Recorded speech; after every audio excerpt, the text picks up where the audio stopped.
Friends, இந்த வீடியோவில் previous year questions Tamil பார்ப்போம். ஃபர்ஸ்ட் கொஸ்டின், கண்ணகி எனும் சொல்லின் பொருள் கண்களால் நகுபவள்.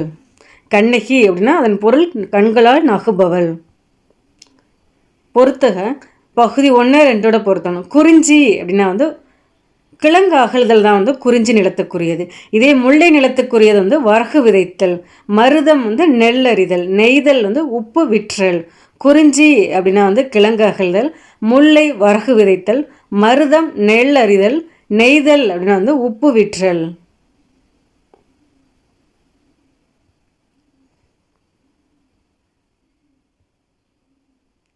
வண்ணம், வடிவம், அளவு, சுவை என இந்த 4ம் எதனோடு தொடர்புடையது அப்படின்னா பண்பு தொகையோட தொடர்புடையது. வண்ணம், வடிவம், அளவு, சுவை இந்த 4ம் எதனோடு தொடர்புடையது அப்படின்னா பண்பு தொகையுடன் தொடர்புடையது. வெண்டலை விரவிய கலிவெண்பாவால் பாடப்படுவது எது அப்படின்னா தூது அப்படிங்கிறாங்க.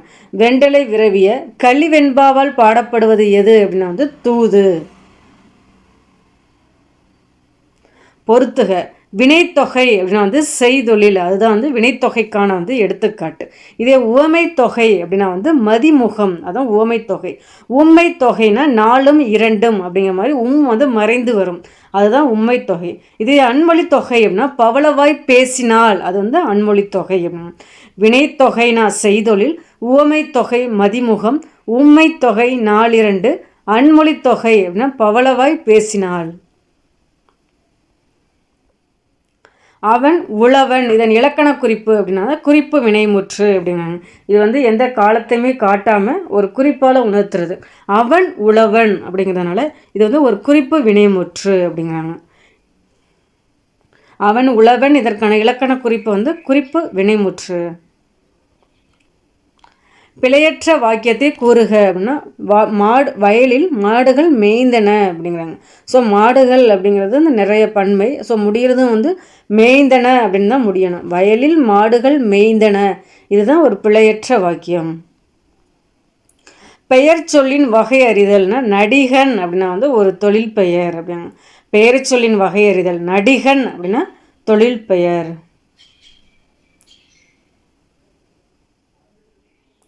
பொன்னியிடம் தேன்மொழி தான் மறுநாள் மதுரைக்கு செல்வதாக கூறினாள்.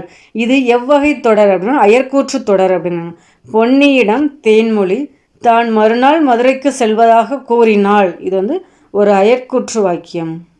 பொருந்தாத சொல்லை தேர்வு செய்க அப்படின்னா பெறா, தளியி, கொடுப்பதும் இதெல்லாம் அளபடைகள் வருது. அண்ணன் அப்படிங்கிறது ஒரு பெயர் சொல் வருது. அண்ணன் அப்படின்னா ஒரு எழுவாய், ஆனால் மற்றது எல்லாமே ஒரு அளபடையாக இருக்குது. பெறா, தளியி, கொடுப்பதும், அதனால் இந்த சி ஆப்ஷன் மட்டும்தான் ஆர்டாக இருக்குது. ஸோ பொருந்தாத சொல் எது அப்படின்னா அண்ணன். யாப்பு என்றால் டேஸ் என்பது பொருள்னா யாப்பு அப்படின்னா கட்டுதல் அப்படின்னா. யாப்பு என்றால் கட்டுதல் என்பது பொருள். நாயக்கர் மரபில் முடிசூட்டி கொண்ட பெண்ணரசு யாருன்னா ராணி மங்கம்மாள் அப்படின்னு. நாயக்கர் மரபில் முடிசூட்டி கொண்ட பெண் அரசி ராணி மங்கம்மாள். உலகின் 8வது அதிசயம் என பாராட்டப்படுபவர் யாருன்னா ஹெலன் கெல்லர். இது ஓல்டு புக் கண்டென்ட்டு. உலகின் 8வது அதிசயம் என பாராட்டப்படுபவர் ஹெலன் கெல்லர். திருக்குறளுக்கும் எந்த எண்ணிற்கும் பெரிதும் தொடர்புடையதுன்னா 7 என்ற எண்ணிற்கும் தான் தொடர்பு இருக்குது.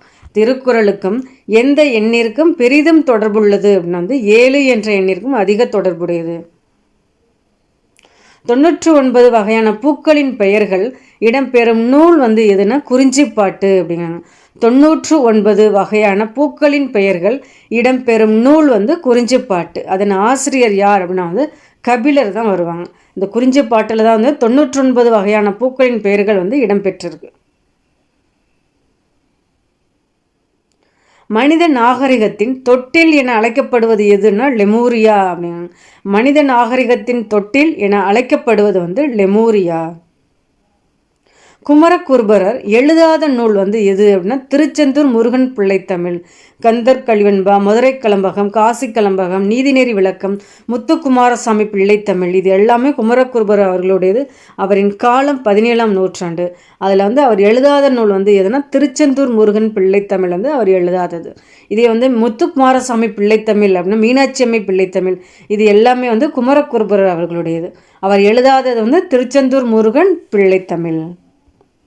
தாயுமானவர் நினைவு இல்லம் எந்த மாவட்டத்தில் உள்ளது அப்படின்னா ராமநாதபுரம் அப்படின்னாங்க. தாயுமானவர் நினைவு இல்லம் எந்த மாவட்டத்தில் உள்ளது அப்படின்னா ராமநாதபுரம் மாவட்டம். தாயுமானவரோட காலம் வந்து ரொம்ப முக்கியம், 18ஆம் நூற்றாண்டு, அதை நோட் பண்ணிக்கோங்க. தமிழகத்தின் வேர்ட்ஸ்வர்த் என புகழப்படுபவர் யார் அப்படின்னா வாணிதாசன். தமிழகத்தின் வேர்ட்ஸ்வர்த் என புகழப்படுபவர் வாணிதாசன். குளிர்பதன பெட்டியில் பயன்படுத்தப்படும் டேஸ் உயிர்வழி படலத்தை சிதைப்பதில் பெரும்பங்கு வகிக்கிறது அப்படின்னா குளோரோஃப்ளூரோ கார்பன் அப்படின்னா. குளிர்பதன பெட்டியில் பயன்படுத்தப்படும் டேஸ் உயிர்வழி படலத்தை சிதைப்பதில் பெரும்பங்கு வகிக்கிறது அப்படின்னா குளோரோஃப்ளூரோ கார்பன். திராவிடம் என்னும் சொல்லை முதலில் உருவாக்கியவர் யாருன்னா குமரிலப்பட்டர் அப்படின்னா. திராவிடம் என்னும் சொல்லை முதலில் உருவாக்கியவர் வந்து குமரிலப்பட்டர். சீர்திருத்த காப்பியம் என பாராட்டப்படுவது எது அப்படின்னா வந்து மணிமேகலை அப்படிவாங்க.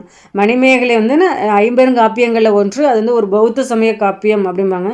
இதை சீர்திருத்த காப்பியம் அப்படின்னு குறிப்பிடுவாங்க. அறக்காப்பியம் அப்படின்னு கூட மணிமேகலையை குறிப்பிடுவாங்க. மணிமேகலையின் ஆசிரியர் யாருன்னா சீர்த்தலை சாத்தனார். ஏற்றுமதி இறக்குமதி குறித்து கூறும் நூல்கள் யாவை அப்படின்னா பட்டினப்பாலை, மதுரை காஞ்சி, ரெண்டுமே ஏற்றுமதி இறக்குமதி பற்றி குறிக்கும் நூல்கள். ஏற்றுமதி இறக்குமதி குறித்து கூறும் நூல்கள் யாவை அப்படின்னா பட்டினப்பாலை, மதுரை காஞ்சி.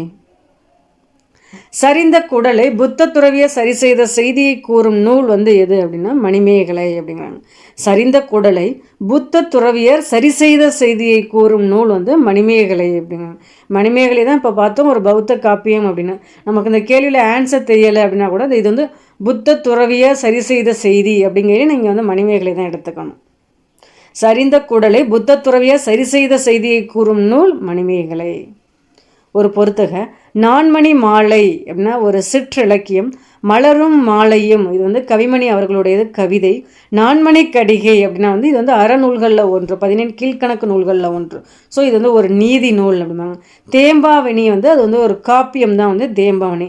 தேம்பாவணி ஆசிரியர் தான் வீரமாமுனிவர். நான்மணி மாலை வந்து ஒரு சிற்றிலக்கியம். மலரும் மாலையும் ஒரு கவிதை. நான்மணி கடிகை ஒரு நீதி நூல்.